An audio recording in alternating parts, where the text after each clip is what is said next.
One. Welcome to the Lightforge. This is ADWCTA. This is Merps. Hope you guys have had a fun week. A week filled with group queuing, and not caring about your MMR because that is the state that we are in. Anyways, Unless you want to qualify for apparently the EMEA, like actual, like officially Blizzard hosted tournament, in which case you just need to be top 8 on the leaderboards. right. All you have to do is be on the EU server, be top 8 in the leaderboards that they haven't reset in a year. So if you got like 500 hours to spare to climb, you're right there in the running. And then all you have to do is beat the people for stacking with a mere 4.5% advantage, maybe. And that's A even if you care 4.5% about it. advantage I in know. 6,000 plus MMRs, okay? In 6,000 plus, and I'm sure that they didn't just cherry pick that because, why would Blizzard do that? And also, according to Ixar, you as a solo player probably don't even care Yeah. or notice that this is happening. No one So, notices 4 stacks or no cares one that notices. 4 stacks exist. So if you guys haven't been watching our streams or reading Reddit, we kind of went ahead and did what we said we were going to do over the weekend with it's me, Merps, Team America, and we played with Victor, who has the account that's actually high on the MMR scale. And we just try to break the game with 4 stacking, and Victor did not allow us to boost him, which was the original plan, but he's like such a nice guy, and he does not want to have any amount of impropriety attached to his name. So we did not boost him. So without boosting Victor, trying to do the best for the team, we ended up, Victor ended up getting, what is it? He got Do I still have 500 it? MMR in Yeah. 8 hours. There we go. 500 MMR in 8 hours at what is he, like 14K? At 14K At 14K. MMR. At low 14K. Low 14K MMR. So, that's in 2 sessions, right? And we were about even / down a little bit. Overall, we were the up. 3 of us. You and PJ were each down less than 50, and I was up 150. So overall, we were up. Not by a lot. And in case you guys are wondering, oh, so you guys did boost Victor after all. No, Victor's just better than we are. So whenever we get like top 3 and it's us 3, Victor just wins like 75% of the time. It's like the Fall Guys thing. I keep drawing the comparison to me and Merps and Fall Guys, where we would get to the finals and then like 4 out of 5 times when it's just down to 2 of us, Yen will beat me. So I'm just feeding him the crowns up until then. But it's the same idea. If you have someone who is noticeably better than you, but not but you are still better than everyone around, or your coordination makes you better than everyone around you. It's gonna be hard to win.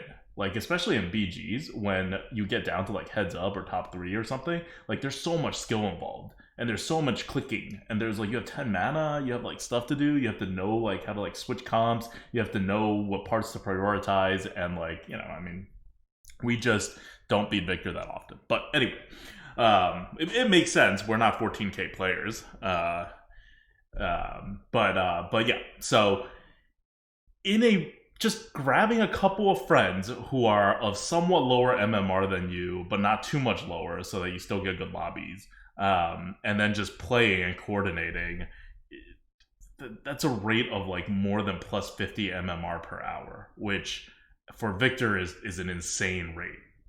Victor, not because he is not adequately skilled, but because when you get to 14K plus, the punishment or the rake that the MMR system places on you is so severe that it is really hard to climb. And is it impossible for Victor to climb 500 MMR in 8 hours? No, and you can ask Victor, that is very atypical for him to gain 500 MMR in 8 hours. That is an insanely good night for solo queue, and he has to get pretty damn lucky in order to gain 500 MMR in 8 hours. And for us, it was easy peasy, especially we had no idea what we were doing. Day. Yeah, on the second day where we got more comfortable with it, there was a span of 6 games in a row where one of us in the 4 stack won the game. Yeah. And 3 out of the 4 of us were in the top 4. Sometimes I would drop out early, sometimes another person would drop out early, and it's just to name the game. But it would be very typical for 3 out of the 4 of us to be in the top 4, and one of us won it until the 7th game, in which someone else won it, and then it was back to normal, in which one of us always won the lobby. So that just shows the power of 4 stacking, of sharing information, of minimizing damage to your teammates. And here's the thing: if Blizzard allows you to stack with other people, they are essentially saying, hey, this is a team game now. And once again, if Blizzard came out with a message that said, hey, by the way, you can like queue up, but you have to go all out against each other. Otherwise, we look at that. But they're not doing that. They're not doing that. Like, but the devs know we're doing this. They knew we were going to do this before we did it. They were there when we were doing it. They commented on it afterwards. It's not that we're not banned. They didn't even say stop doing it. They didn't say stop doing it because this is what you're supposed to do. In fact, they commented on how hard it is and how much skill it requires to successfully coordinate 4 peoples. And Victor had some experience. We talked to him after the first night. He's like, yeah, I tried to do it with some people who signed up in my chat to help, and I lost some MMR. Why? Because they weren't streaming, number one. So you couldn't, and I guess they weren't screen sharing either, because you don't really have to stream, you just have to screen share. So you couldn't like easily see their boards, and Battlegrounds requires a lot of time. I watched it a little bit, and it's different skills. So even though he got people who, and there's no way to prove, he asked people, it's like, please, I would just ask for you to be above 11k MMR. But once again, it's a much different skill set, and it goes to the fundamental fact that you're playing a different game. If you are playing 4-stack BGs, you are not playing BGs. You're playing a fundamentally different game. Well, you're not playing solo queue BGs. You're still playing BGs. You're playing BGs exactly how Blizzard defines it.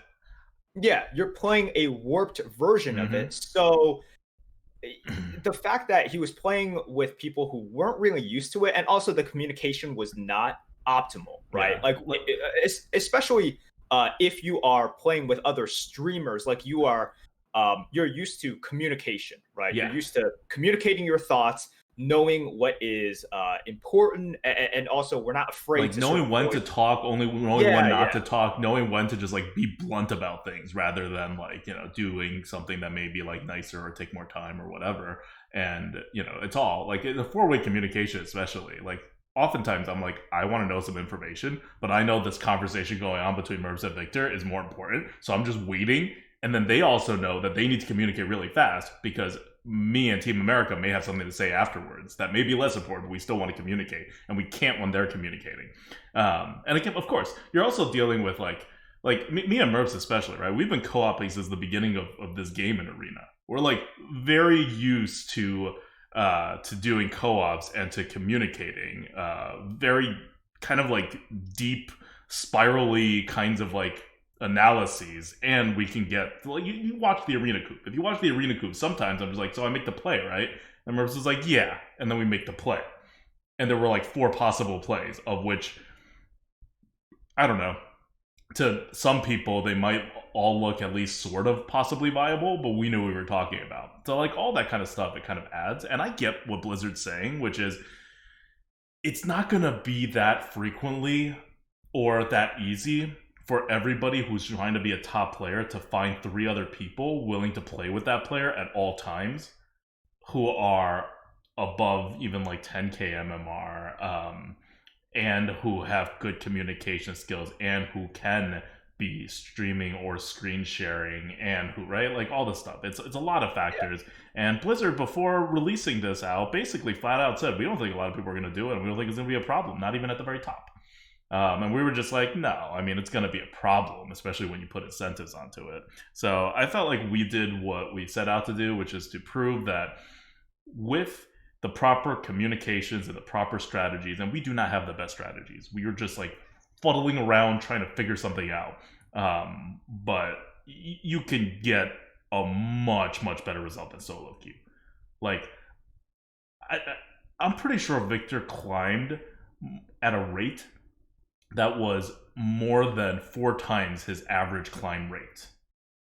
Oh yeah, during the I'm times that we're doing this. So if you are like, let's say you're a solo queue player, you're trying to make it into the top 10, and then someone else is a 4 stack, that person is going to climb at 4 times your rate. Like, that's not a competition. It's not even close. We're not talking about Blizzard cites that like 4.5% number. Well, that's 4.5% out of all the people who are very, very inefficiently playing 4 stack. If you These are isolate 6K players, yeah, first of all. And they're taking it from just queuing up with 3 other people. And these can also just be people who are like, oh yeah, I want to go all out. And in fact might want to target their their friends in order to have bragging rights. right. Like how Team America keeps killing you in Fall Guys, or trying to kill you, and vice versa. Like, the people play this game for fun. But if you want to play it seriously, it's not like you don't stand a chance. And there are people who are playing it seriously, and the people at the very, very, very, very top are going to be playing it seriously by definition. That's how they get to the very, very, very top. That's what leaderboards are for. Leaderboards are not for casuals. Or at least the top of the leaderboard is not for casuals. I guess you can have a leaderboard as long as you want. You literally cannot have casual players at the very top because of the time necessary to reach the top of the leaderboards now. Yeah. It's such like getting to 14, 15K requires such amount of dedication that you could have the skills necessary. So I believe Lee HS is at the top of the leaderboard right now, but you cannot, even if you had his skills, cannot reach the top of the leaderboards by being a quote casual player and only playing like 2 hours a night. You don't get there by doing that. You just can't. Yeah. So Blizzard responded after like on within 24 hours, actually, like very quick response. And this is after multiple devs had come out and said we don't think it's going to be a problem at all, not even at the top. They came out, and then XR responded to the thread that was complaining about it and was like, we see that it's a problem, and we are brainstorming some solutions right now. So one, they don't really have solutions exactly ready. Nothing's being implemented. It's going to take a while, right? This is me talking, not them talking. But basically, don't expect a solution next week. But two, that here are some of the things. Like, he gave like 4 examples of things that they're playing around with to help address the problem. Things that were mentioned. The thing that it sounds like that's winning right now in their internally in the dev room. It sounds like the leading solution, at least temporary solution, is to just put a flat penalty for 4Qing based on what rank you are. So presumably it'll go higher, right? They cited that at 6K, it's 4.5% of an advantage. And I'm like, okay, well, we'll cite this. At 14K, it's a plus 400% or more advantage. So, like, they're not gonna quite. There's no way they're gonna reduce your percentage, your MMR gains, and exasperate your MMR losses by 70, by a factor of 4. They're not gonna do that, but there'll at least be some kind of penalty, which will be at least somewhat discouraging. Like, it'll be somewhat helpful. Some of the other things that they did mention considering is splitting it up into multi queues versus single queues, or having separate MMRs, both of which like separate MMR systems. And I think if you read through the comments, and the comments in Bob's Tavern are usually from like pretty competitive players because they're on Bob's Tavern subreddit, so they care, and they're also pretty highly ranked. Just general waves of negative evaluations of the penalty method of dealing with it, and a lot more support for separating the queues. Because I mean, think about it. If you're a solo queue and you go into a match where you see me, Merps, Team America, and Victor, and we are never hitting each other, literally, like, and I can't do this, but Team America, Victor, and Merps seem to be able to do it pretty good. They can just figure out really quickly how to like basically tie at the more or less highest percentage. Like, at first, I don't think anyone was particularly good at it, but by the end, like by day 2, you guys were pretty on top of the ball on it. I was like very surprised. I was just a puppet player whenever I was facing anybody else. I was just like, I can't do the math that fast. I can't, just tell me what to do. And they'll arrange it so that we always had like at least like 20% chance to tie, and if we were to like hit each other, we would be dealing like very little damage to each other, and it would be a lot of, okay, play this here, move this here, like don't play other stuff. Like you still do your turn, right? You just don't play the stuff. And it will be quite, and you can also skew it, right? Let's say if you win, you would kill the other guy, but the other guy just needs one more turn, so to like, he just got a Caligos or something, right? Or it's his turn after the Caligos. So you could just be like, okay, well, we'll lean it so that I will have more chances of taking damage rather than knocking you out. Spot me some HP. Yeah, exactly. Like I have 20 something HP. You're not going to kill me, so just let me have it. You have a better shot at this. I'm going mechs, right? I'm not getting number one. So there's a lot of those things going on as well. And then you work this out, and even when you have to hit each other, even when it's like, I don't know, turn 9, and you really do, like, here's where damage when you win usually is in like 15 or whatever. We'll be hitting each other for under 10 damage. And it will be coordinated who's taking the damage. And we passed it around pretty evenly. Which you don't really have to. If you wanted to just make it so one player is favored, you could boost someone way faster. Like, I estimate that in like a normal 8-hour day of playing, we could easily boost someone without breaking any of the Blizzardy rules by 1,000 MMR minimum. Like, while barely losing any MMR for the 3 players who are boosting. It's just that easy. But yeah, and just at its base, right? If you just level against each other always rather than tempo, and especially in the first few turns when it's very easy to calculate ties and stuff, you already get like a 5 health advantage and like a turn of tearing up advantage. It's so big. Like, I'm actually surprised. Like, when Blizzard says that 6k 4.5% advantage, that is low. Like, I thought it would be higher, but I guess a lot of people aren't even trying, right? Or they're just like that bad at, they don't trying. Even try. Yeah, like that's what it is. Also, this is kind of like the ooze raptor problem, Oh yeah. It's like for people that are not as good, when they try, sometimes they hurt themselves more than if they had just not tried. Especially right? because they're trying right now with basically no guidance and no experience, right? They're trying for the first time like the rest of us. But yeah, in case you don't know the ooze and raptor thing, we mentioned it a lot, but from the data, ooze for the first year or two of, at least 1 year, maybe 2 years, maybe even 3 years of Hearthstone's lifespan, Acetic Swamp Ooze had a lower win rate than Bloodfed Raptor in classes where Beast Tag meant nothing. Yeah, and this is just because people try to be smart about it and play towards the advantage that Ooze gave them, whereas they should have just not thought about it. And like, by treating it like a raptor, and sometimes, by stupidly dropping it and destroying a weapon when they didn't even notice, they would have done even better. Yeah. So this is, and of course, this is from people who still track, who are these are like 4.5 to 5 win per run players on average. Yeah. These are not average players. These are above average players. Yes, these are above average players who actually thought about it. Because if these were just true potatoes that just literally spammed whatever cards, I'm not saying their win rate would be good, but their usage of that card would have been better, which is funny. But yeah, look, we set out whenever we coordinated this 4-stack with Victor, who, if you guys don't know, is 12 wins. We kept on saying Victor. But oh yeah, that's wins. Right. Some people don't know Victor's 12 wins. That's his Twitter. Like, people know he's Victor. You'd be surprised. But what we set out to do was show that, hey, this can happen in terms of this coordination, and you should be angry about it.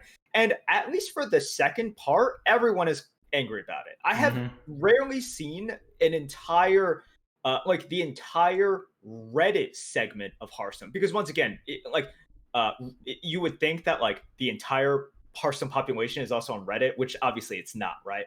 But the entire Reddit segment of Hearthstone be so united in something, right? Like, no one likes the fact that this exists. More good players liked synergy picks. Oh yeah, you actually had good players like it. And here it's so many people are united against it for they can have different sort of emphasis on reasons, but people universally agree that number one, it takes away from competitive integrity because we're doing it out in the open. It's possible for people to do it not out in the open, right? And who knows? And then of course, in every single lobby, when you see some perhaps weird things going on in the back of your mind, it's always going to be, well, were they force stacking? Which takes away from your solo queue enjoyment of the game, which makes the thing with Ixar stating, and this is a statement where I don't know why he made it, because it's one of those things where it just perplexes me, where he's like, it probably convinces some people, like people who don't it know how might to do convince some stats, people, which is probably most people. but a lot of people caught on to the statement that he made, where like, oh, solo queue players, it's like, it's just subjective whether or not they care about this, in which, yeah, it is subjective, but no, not really. Like, he basically was like, well, a lot of people don't care, and even if they did care, if they knew that we were penalizing them, it should be fine. In which case, it's like, well, you're a game designer, that's not true. I think it's like, it's just like, because, and I compare this with Overwatch a lot, because Overwatch, as an implicitly team game, even recognized the fact that stacking was a problem in GMs, right, at the highest levels, and then forbid it at the highest levels, right? It would be like in Overwatch, where they always gave one team a flat plus 20% damage boost, but always penalized that team and gave them very, very little MMR if they won, right? Would the other team have fun? No. Even if you knew, it's like, okay, well, we don't lose much MMR, it's just not a fun experience for you, because it's just uneven. You don't want to play that game. You want to play a game in which everyone's on the same footing. The MMR I gained was fair. The MMR I lost was fair. So even if, let's say in the Overwatch example, it's like, oh man, like I lost, and because they just, like, there's no way we can compete with like that flat 20% damage increase from the other team. That was a bad use of my time. I hated that. Like, we weren't playing the same game at all in terms of like, because that damage increase changes how you play heroes, how you react as heroes. It changes the matchups, it changes the ult economy, it changes everything. And you're just like, okay, well, we're just playing a different game at this point. And I lost, and maybe I only lost like 2 SR, and on to the next one. And maybe the next game, I'll be the person with 20%, and then maybe I'll gain a few. Like, no one wants to play that. No one wants to play it from either end. Just like when we queued up with Victor, our goal wasn't like, oh man, this is amazing, this is like exactly what we want to do. This is a much better version of Battlegrounds than the old one. Right. Look, there's a reason we haven't kept on spamming it, because we're like, okay, people are legitimately angry about it, and people have seen what is possible. So we don't really need this demonstration anymore, like, because people are already up in arms. And if Blizzard doesn't fix this before there are stakes, everyone's going to do it at the top. Right now, you're still having this coordination problem, which, I think, I predicted a month before the coordination problem gets solved. We have 3 more weeks to go on that, so we'll see if it happens. But I feel like there'll be enough people who are good players and supporters of the top streamers and the top players who will, use their time and support their streamers and do it if there's actually something to be gained by being the top in the MMR. For example, if invites to tournaments depend on it, which they do apparently, as the announcements from Blizzard that came in over the weekend attest. You have to be top 8 in the leaderboards in the EU region by the end of the month, and then you'll be invited. And there's money involved. Yeah, there's like money. Thousands of dollars. Involved. Tens of thousands of dollars. Like, yeah, well, you would only be able to individually win thousands. Oh, like, okay. Yeah, like, okay, that's fair. We can't talk about it in terms of overall price. Right. It's like what you can win, which is just thousands of dollars. Yeah. So they have their invited players, which is like 8 players, and then they take the top 8. So you take out the invited players, of which a couple of them may actually be the top 8 of the leaderboard, and then the other 8 players. So you got to be something like the top 10. And there's a coordination problem happening right now, which means that you can easily, like if you're a top 200 player, you can easily be top 10 right now in any leaderboard. If you if just we kept coordinate going, it right now. yeah, if we kept going with Victor, there's no doubt that we could have made him number one NA. Like, Okay, yeah, sure. But there's also no doubt that we could have made you, me, or Team America top 10 in A. yeah, if we actually If played we a lot actually more kept and playing and until we the end of the tried. month, yeah. Right, If we and you played guys like, leaned towards helping, yep, like, and our four staff leaned towards helping that yeah. team, right? Or that teammate, yes. So Definitely. if people have like different accounts or whatever, a whole four stack of players can like kind of boost each other without breaking any rules, and then all be in the top 10. It's probably not going to happen, but maybe there'll be two people who are doing that, and then there's two other people who are doing it, in four stacks, but with just their friends, not like a mutual beneficial thing. And it's just, when you put money into this, it really, like, that's the whole problem, right? That's what you want to solve before you put money into it. But whatever. Right. Look, we don't want this. Look, at the end of the month, whether or not it has happened, it will happen. Like, whether or not it has happened, it doesn't take away from the fact that it has muddied the water significantly and really taken away kind of the accomplishments that these people could have gotten.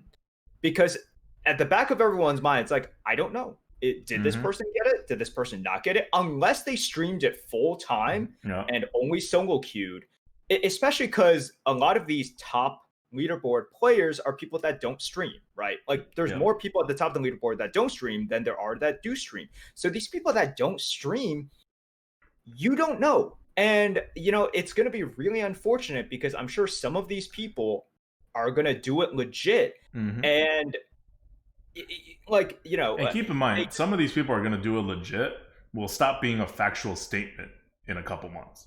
Yeah. For this one, they will, because it's coming really, really quickly, like, from the change. But if Blizzard doesn't fix this, you will just never be able to make the top 10 without four stacking. Like, that will just be a very obvious thing, because everybody in the top, like, 30 or 50 are four stacking. Why would you, as a company who has seen your game grow because of the competitiveness of it, that has seen your game grow because people love watching people like Victor, Wobble, Dog, RDU, etc., climb the leaderboards, because right? They don't think that that's what's happening. To take away legitimacy I don't from think Blizzard thinks that's what's happening. Yeah, I don't think Blizzard actually, like, you have a view where these people are helping Battlegrounds significantly. And I think Blizzard has the view where these people are nice and all, but they only account for 4.5% of how popular Battlegrounds is. And they, being Blizzard, probably have the stats to prove it. And so they're designing the game in certain ways. Like, this is all in beta. Like, I care in that, I care about people like Victor, about people like Savage, who's also doing the four stack thing, like one of the early adopters of the four stack strategy with us. Not playing with us, but doing the same thing. I haven't watched enough to know if his group is doing it better. Savitz? Huh? Savitz did it? Yeah, for like the whole day, like 2 at least, if not day 1. I thought it was Show, but sorry, it was Show. My bad. Okay. I get the names mixed up, but yeah. So Show did it. I don't know. I didn't look at his group, so I don't know if they did it better than us or worse than us. They did, Sir. Yeah, it was Be Nice, Sun Glitter, Sir Salty, and Show. Show stopped doing it because once again, we stopped doing it too. Well, all of us stopped doing it, and Victor and Show and Sun Glitters, I know, got tons of hate in their chat. People hated it. People absolutely hated when they did it. They called them cheaters. They said there was no honor to this. In which case, it's so sad and also and just like stupidly hilarious. How I'm gonna put it bluntly, how stupid people are in sort of blaming the streamers for bringing attention to it, and not to Blizzard that is saying with open arms, please do this. Yeah, keep in mind, Blizzard didn't even say stop doing it or consider not doing it. Blizzard didn't even apply the slightest pressure to indicate that it would be preferable if they did not do this. No. They're saying that it is by them coming out with stats and be like, hey, it's not really a problem, it's like, yeah, continue to do this because it's not a problem. This is what is intended That's to what they're doing. happen. Yeah. Like, maybe not to the degree of, like, impact or visibility or whatever Blizzard cares about, but Blizzard's saying go for it. And the viewers are saying this is not what we want to watch. And they're saying all this other stuff. But regardless, you're not going to, like, even if the top streamers stop doing this because their viewers are putting pressure on them not doing it, the people who don't stream don't have that pressure. And then what's going to happen to the streamers is they're going to have to pick. Like, they're going to have to pick whether they want to remain on the top of the leaderboard or if they want to present a better, like, streaming product. Because legitimately, it's probably not as good of a viewing experience to hear 4 people, like, talk co-op strategy when you want to watch someone be good at solo queue, right? Because you're trying to watch a certain game, and that game no longer exists at the very top. Like, there's no leaderboard for solo queue. There's just a leaderboard for 4 stacks. So, if you want to watch solo queue, you should make sure that you put enough pressure on Blizzard to give you a leaderboard for solo queue so that the incentives of the streamers and the top players are aligned. Because right now, the streamers who are good have a terrible situation going on where they can't be the best without losing a ton of viewers. And Blizzard's making it like that. Anyway, it's a mess right now. It's in beta. Game's in beta. There's not too much direct, immediate incentive right now for being like number 1 versus number 5. The coordination problem is going to last for a while. And then you have this extra like viewer pressure that's going to affect the streamers, if not for the other people who are chasing the top. So I don't know when, and Blizzard has already said they're going to like at least do some things to mitigate the problem. So I feel like the problem is going to be changed somewhat, but if it continues like this and it becomes still obvious that if you're going to get to the very top of the leaderboard, you're going to have to 4 stack, until that's no longer like the truth, and until that's no longer a true statement, I'm not going to play solo queue. I'm done with BG solo queues. Yeah, I'm done. And look, neither one of us is like competing for one of the top spots, right? We like right now we definitely don't have the skills, like either one of us, necessary to climb super high, and we also definitely don't have the time, right? And it's a function of the leader, inflation and everything. But I think both of us, like, we want legitimacy in the climb as well, right? It's the same reason why, like, that Fall Guys achievement, right? Win 5 in a row. I wanted it super badly. We all wanted it super badly. And then once we found out that people can game the system by quitting to keep their streak alive, I had zero interest in getting the achievement because what's the point in it, right? Even if I got it, it's tainted by the fact that I'm joining a club with like these people that sort of scam their way into it, and I can scam into it as well, but it doesn't make me feel good. So it just goes to show, like, people are not as interested once the legitimacy of something is gone. People like authenticity and legitimacy.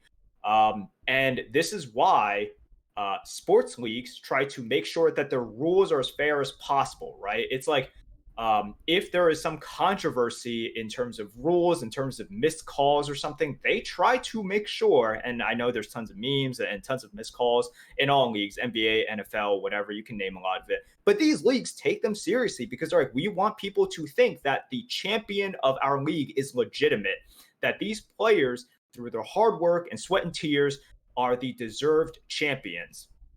Same thing here. Like, you want that same legitimacy from your top players and from the people entering the tournaments and whatever. You want to know that, like, okay, this streamer who got 5th on the leaderboard, wow, he is amazing, and there's nothing to take that away. And if the streamer now is like falling, well, what are you supposed to do? On one hand, they might actually not be doing so great because of the variance. On another hand, they could just be getting screwed by 4 stacks.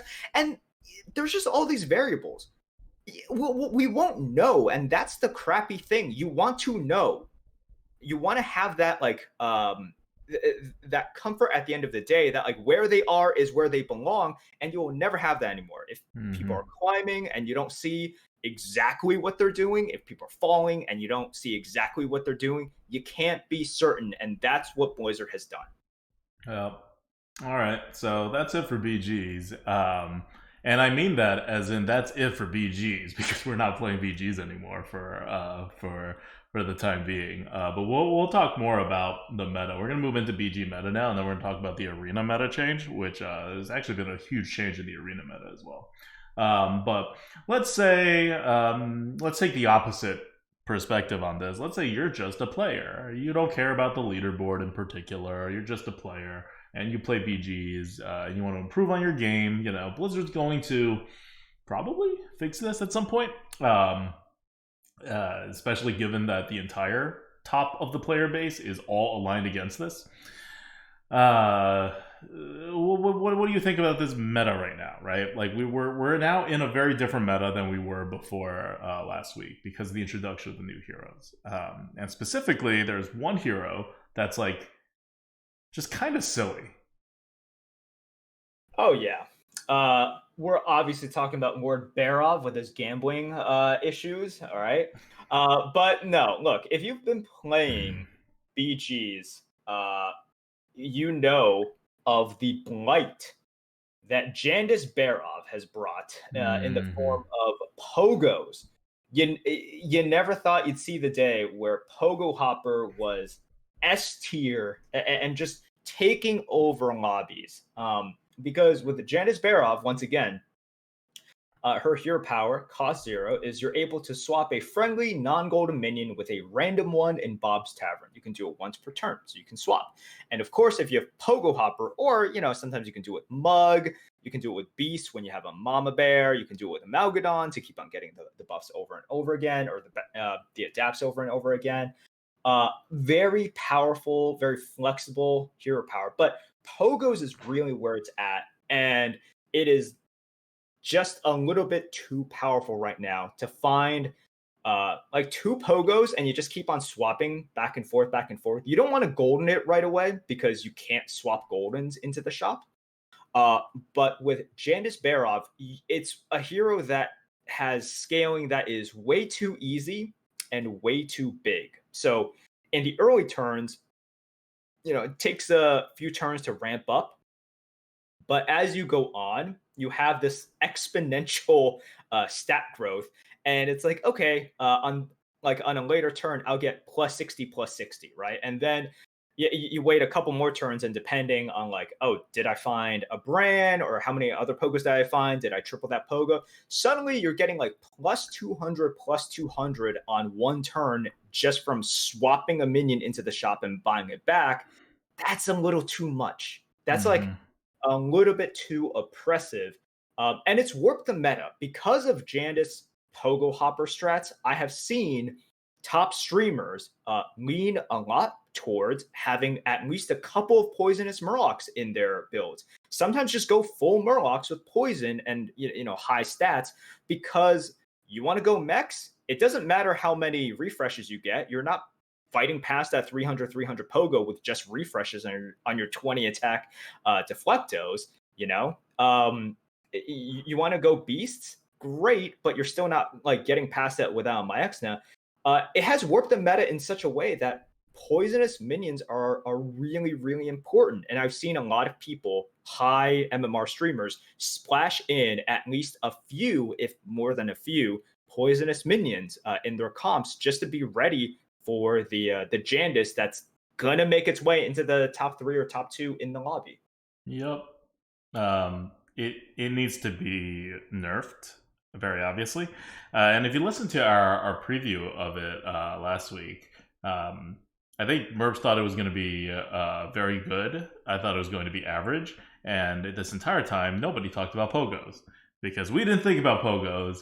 But with pogos in the game, this is absolutely insane. So I think the fix for Janus is not actually changing Janus's hero power. It's doing something that I thought should have been done a long time ago, which nobody's gonna like, which is to get rid of pogos. Everybody loves pogos, but every time this game has had anything, and well, just look at the basic cards, right? Look at the things they've had to Hall of Fame. Look at the things they had to nerf. Anything with the word double in it has problems, and that is because it creates the possibility of a combo that gets to be out of control. And Janus, what it does with the doubly effective pogos is changes it from a linear growth to an exponential growth, and that scaling is insane for Battlegrounds. But really, the problem is the word double. Like, you don't want things to go by a percentage. You want things to go by raw numbers, because raw numbers are generally controllable. And really, what is pogos adding to the game? Like, of BGs, it was kind of a novelty. It's been around for like almost an entire year now. I feel like the novelty is really gone, and it's not really necessary or even particularly great for a mech build. It's like a weird thing, right? Just to like stick in the game. It's just by itself. Yeah, it is by itself. Yeah. So you can replace it with something else that is just by itself, like a totally different kind of build that is just by itself, or create something else that also links with a bunch of other builds. But I think it's time for pogos to go, and I think that'll fix Janus right by itself. Yes, Janus is still good without pogos. You know, you can do buff. You can do other kinds of buffs that are very good. Amalgadon is still a very good target, but like the pogo thing's freaking insane. I played Janus exactly once. I got a pogo on like turn 9 or something, and then that was my best minion by like turn 11 or 12. And then I got a second pogo, and it was just kind of over. Like, eventually, before the end of the game, I had tripled my pogos and gotten a fourth pogo. And I started pogos late, and I never got to put a divine shield on any of my pogos. Like, it was a terrible, terrible Janus pogo game for me. I still got like second or third or something. I forget exactly like where I finished, but it's just like it's too. I don't know how that made it past testing. So I had to imagine that there was no testing. It's definitely too good. I've only gotten the chance to play Janus once as well. This is in solo queue, and I never got a brand. So I just kept swapping them, like, you know, by itself. And I did eventually get to golden one, but I faced someone in the finals who got the dream dragon comp. So they had the Nadina by the end. They had like, I think golden Razor Gore with a Caligos and good dragons and everything. And it wasn't close because you can have Divine Shield on your dragons, but it takes a lot to kill off a 250 pogo with another like 140 pogo with like other things tossed in there as well. And so he lost. And he high rolled, right? Like, it's not every dragon game that you get the Caligos with the Nadina, with like the golden Razor Gore, with like all this stuff. But he lost because you know, he was like, he super high rolled, and I was fortunate enough to get a couple pogos. That's how it is. That's the state that Janus is in. It's not even like you were fortunate enough to get a couple pogos. The pogos are tier 2. You're going to get a couple pogos. You're going to get them, right? So it's like, oh wow, like you spent all that time. This is a Maev, obviously, right? Maev tripled into the Caligos, found the Nadina, buffed, and did all these things. Meanwhile, I'm just here like herpaderping with a couple pogos, swapping back and forth, and I have a unit that's like bigger than their entire board. Yeah. So yeah, like I think that's the difference between Janus being just really good and problematic is just the existence of pogos. So, you know, I understand Janus is still very good even if there is no pogos, but it will not be number one. It will not be like you need to nerf this hero power. Yes. Right now, it is by far number one. It is just kind of it's significantly better than Maev, who, if you remember, we were complaining about because of Maev's ability to easily and extraordinarily cheaply find triples, right? So yeah, Janus is just making a mockery of Maev, who once again is basically cheating, right? Yeah. So if Maev is basically cheating, then Janus is like, yeah, super duper unfair. And that's where we are right now. Like Yeah. Janus, So it's not even like, ignore the 4-stack thing. It's not even a fun meta right now. Like, Janus is here. Janus is super dominant. Totally warps the end game. Has a 50-50 chance of warping the mid game as well. Like, I don't know. It's kind of a terrible meta, I think. So the next hero is Bartendotron 2.0. And the name is actually like some Forest Omu guy. Forest Warden Omu. Okay, so it's a tree, but he's Bartendotron 2.0. You get 2 coins you get 2 mana instead of 1 mana when you level up. Well, we're like, instead of a mana reduction on all your tavern ups, you Instead get, of reaching there faster, you reach there at the same speed as other heroes, but you gain more. yeah, Like, which so, effectively means you reach there faster because you can get right. like, it's not that big of an advantage for Bartendotron to like have the tavern tiers be reduced. It's right. really not, But and instead you just get double. Right. And what do you know? When you double a bad hero power, you get a broken hero. We knew that. Everyone knew that. Blizzard wanted to test it, I guess, and they got the result that I think everybody saw coming, which is that this is one of the best hero powers. So I don't know if they're going to keep power creeping this thing and just keep making ridiculous heroes, or if they're going to start like adding some kind of penalty to this guy or something. But he only doesn't feel super problematic now because Janus is destroying everything. This is another problematic hero.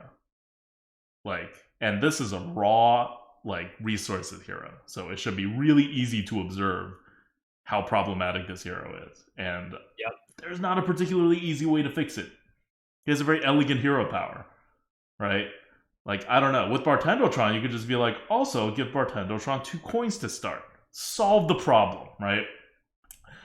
With this guy, there's nothing really you can do. You have to kind of change this whole thing. Yeah, the problem with Bartendotron is not only is he bad, he's also just not fun. Yeah.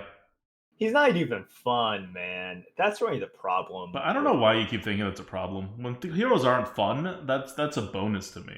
And I think I may be the minority, but we still exist. And you think you might be the minority there? Blizzard still potentially wants to throw the simple people of this world a bone or two. Like, I don't see them removing patchwork from the game anytime soon. Like, you gotta have some basic heroes, right? Like, not so much of it that people are gonna be ever forced to take these guys, but you want to splash in basic heroes in. Okay.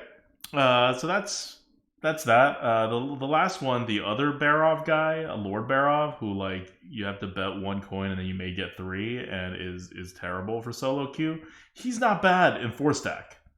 We used him actually quite a lot in our 4-stacks, and I'm not gonna say he's good, but he's probably middling if you have a coordinated 4-stack going on. Yeah, he's all right. Look, he's incredibly fun to watch, and kind of fun, but very frustrating to play as. I actually played him twice in solo queues. I did not do so well. There was one game in which I just because with him the dream, right, is to get early levels and try to turn that into some like tiering advantage and everything. I literally just used him to settle into a mech build because I was getting hammered early on.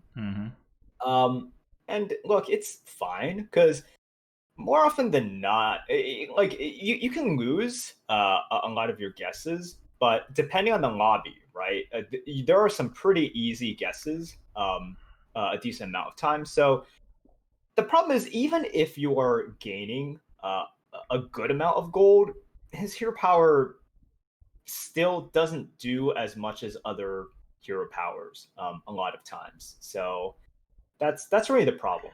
What they need to do is for him to get his coin back, like, if it ties.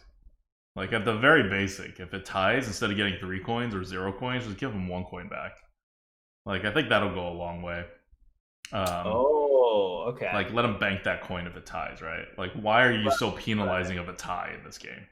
It kind of doesn't make much sense. But that would be my fix to him. He's clearly, like, if you're solo queuing right now, stay away from him until they buff him. I like that change. Yeah, it's like if it's a tie, you just get your money back. Yeah. Okay. In the form of All a right. flexible coin, but you've, like, delayed it already, right? Okay, so that's BGs. We're probably going to talk very little about BGs from this point forward because we're going to not be playing much BGs, and the competitive side of BGs is kind of screwy until they like do a big patch, and it doesn't seem like the big patch is like around the corner or anything. So if you're here for the BG content, we're not going to provide too much because there's not going to be too much to provide. We'll comment on everything that's going on the news, but on the news side, but we're not going to dig into what's effectively a non-existing game mode right now that is solo queue, Yeah. competitive solo queue. I've had people ask, "Is like, are you guys gonna keep four stacking with Victor and everything?" I will say that us four stacking was never about us trying to like us enjoying it. Number one, I don't enjoy it. I don't like what it does to the game, and it wasn't really to be like, oh well, this is a easy way for all of us or just one of us to gain MMR. It was to just bring it to the attention of people and get people to notice. I think by now we've done all that we can do. Like people on all the subreddits, whether it's the official Hearthstone subreddit or Bob's Tavern subreddit, no one likes it. Everyone is angry. People have seen our four stack, and people use it as an example a decent amount, which I'm happy about Yeah. because it means that we got our message across. And it's just that's it, right? It's like the only other thing we can do is literally do it for hours and hours to get someone like Victor to number one in order to say, hey, look, this is a problem. But that takes a ton of time, and people like you don't have to do it for people to know that it can happen. I think everyone knows it can happen. We have our rate down. We've proved it's a proof of concept. We've proven it, right? Like it's 8 hours, 500 MMR, and that is with us not screwing over the other three players. If we wanted to, we could easily double that rate. Like this is where we're at right now, and this is 500 MMR for a player without. If Victor gets number one, he on average gets plus 65 MMR. So the 500 is kind of a big deal.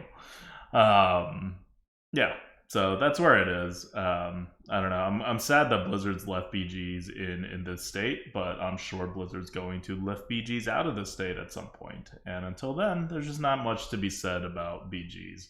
The entire leaderboard is basically, I don't know, illegitimate, unless someone is literally streaming solo queues the entire way. Which is a huge burden to put on non-streamers. So I'm not saying like you have to do that or anything. I'm just saying that's what Blizzard did, delegitimized everything. So we'll let's turn our attention now to the arena where macro adjust happened. A lot of changes. Right now, the top class is only 51% win rate. And the bottom class is almost 58% win rate. 48% win rate. So Blizzard really like even things out among the classes. And the nerf hammer was not super bad on the top class like Mage. Mage is still hanging in there at 50, like above 50%. That's probably going to get lower as HS Replay takes in more and more decks that are newly drafted rather than old decks that still exist in the game. But it's not going to get that much lower. So this is a pretty good adjustment in terms of raw win rates for HS Replay level players. What we want to look at is less like what classes are good or what classes are bad because they're all pretty even now. But what we want to look at is what happened to the meta, because the meta is not the same. The meta is not the same, partly because you don't have your rogues and your mages and your priests dominating anymore. And rogues and mages and priests are the three classes that generate the most cards and have the most endless kinds of like card advantage and card generation in the game. So now that they are no longer as good, you see them less in the end game. And because they're no longer as good, people play them less. And because they're no longer as good, most of their losses come in card generation categories. So even when you see good mages and good priests and good rogues, you see them with less card generation than they had before. Right. So it's not that they're no longer as good, because if people might go to HS Replay and be like, wait, rogues are number one. Really, the difference between 1 and 6 is less than 0.8% now. Mhm. This is how close everything has become. And so if you want to say that like the classes are basically even, they are even. It is almost a 3% difference between number 1 and number 10, and we've had metas in which the difference between number 1 and number 2 was like 3%. With 6% at times. Yeah. So this is by far the closest it has ever been. Now, once again, closeness doesn't exactly mean good, like a good meta, right? But closeness does mean that at the very least, you shouldn't feel terrible and know that you have zero chance for winning if you are picking a certain class. Yeah. So Blizzard definitely did this. And from what we have seen, it seems like they didn't just go through kind of a systematic kind of, like one size fits all change. As people on Arena HS have like pointed out, it seems that they purposefully targeted stuff like RNG cards or stuff that generates I don't know if I believe that. I think those are the cards that just win the most for the most part. Well, yeah, like those also win a lot of games, right? But it did have the effect of less generation, of less sort of feels badness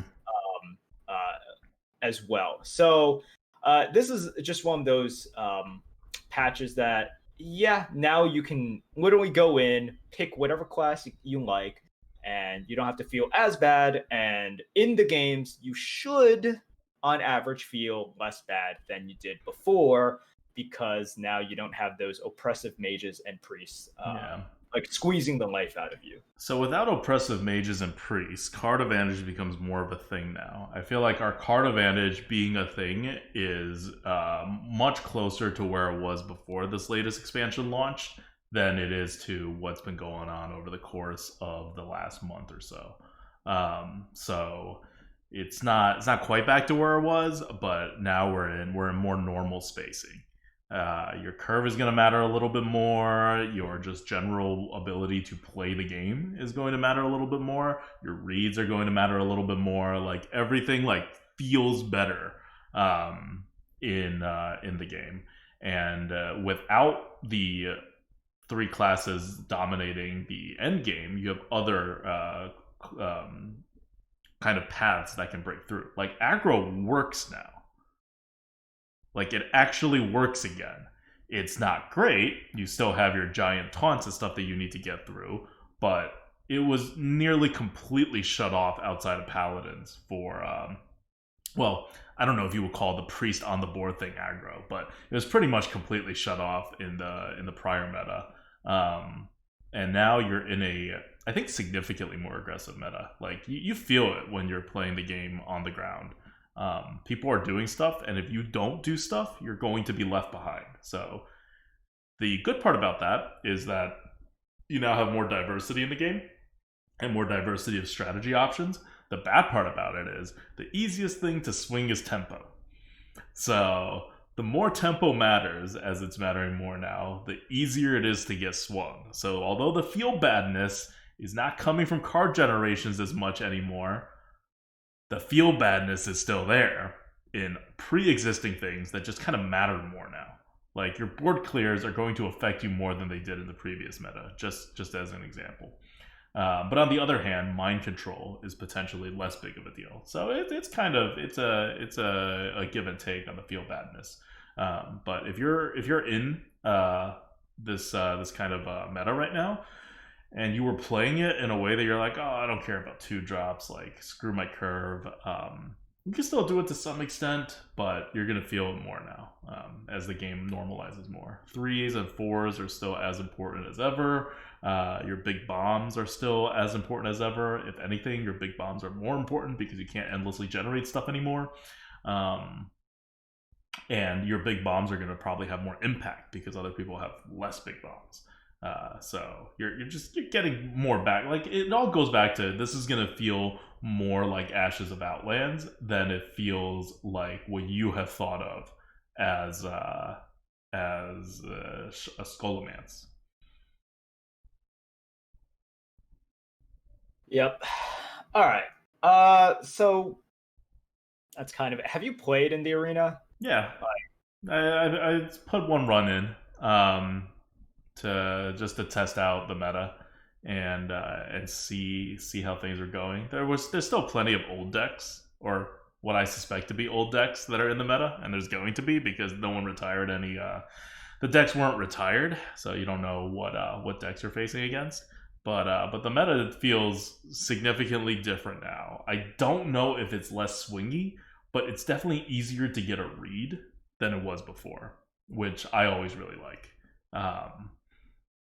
And I can have, like, especially on the card advantage side, I just feel better because I can actually make card advantage reads again and have them like be at least somewhat useful rather than completely useless unless I have a 6-card advantage read. All right. Okay. Yes. So That's yeah, it. that's it. Let me give a shout out to our Patreons. Patreons who keep the light on here at the Lightforge podcast. This is for the month of September. Our top Patreons are Nordoge, Joel T, RV Night Train, Changyun1, Yin, Aaron LS, Dan F, Dan Doug A, Feldilox, Jordan W, Karova, Math and Carnage, Torjado, 4P, and Brand New. Thank you guys so much for supporting everything that we do. And until next week, when we'll dig deeper into the arena meta next week, because this week we really did a lot of focus on 4-stack Battlegrounds. And I feel like I want to just kind of stop talking about it until something else happens with it. So we'll dig deeper into the arena meta when we have more experience in it. So right now, I think it's interesting that with this one change, it's kind of shifted back to the arena because they kind of broke Battlegrounds at the top. And then they adjusted arena to at least be very even on paper for all the classes. So your diversity is at least in. The diversity is there. I'm still going to be playing BGs, but like private lobbies, even if I solo queue, it'll just be to learn about the game. I don't care about my MMR anymore because they're just there's no reason to care. There's no competitive part in BG anymore. There's no competitive part in BGs. Also, they have stated that they're going to reset MMR at the end. We didn't cover that.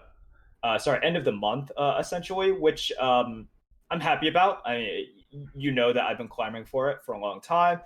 But once again, that does nothing if group queuing is still in the game. So I'm hoping that they come to their senses at some point, and whatever sort of advantage they're getting out of this or whatever, I hope they just remove the ability to do it by the time the reset comes. So everyone who wants to focus on climbing can have the peace of mind to climb and know that their achievements or failures are their own.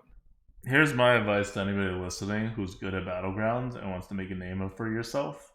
Take advantage of this, find other people, destroy group queues, because once the reset happens, the reset's not going to come with a fix that will actually address the problem. Come on, this is Blizzard. It's going to come with a half fix or no fix, and group queues are still going to be heavily advantaged. And just group queue your way to like number 1 or top 5 or whatever, like get there. And tournaments and stuff seem like they're popping up. This is like a great time to get your name out there and to, get participation into tournaments for money and esports and all of that. And really just force Blizzard's hands. We don't have the time to do it. Like, it's also kind of not particularly interesting.